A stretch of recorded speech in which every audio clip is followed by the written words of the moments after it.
መምህሬ ብዙ ያሳወቀኝ ሀገር በማራቄ በሕይወት ይፈትነኝ ሀሳብና ጭንቀት ይፈራረቅብኝ ለሰዎች እንግዲያ ለሀገርም ባዳ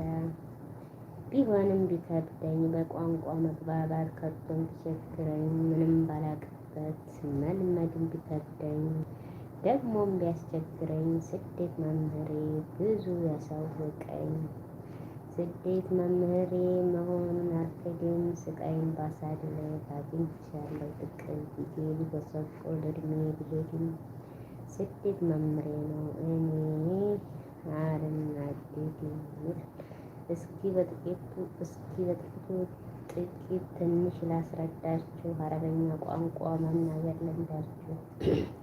ደግሞም መጻፍ ማንበብ የምታውቋላችሁ ይሄ እኮ ጸጋ ነው እውቀት ነው ካላችሁ ስደት መምህሬ ነው ስላችሁ በምክንያት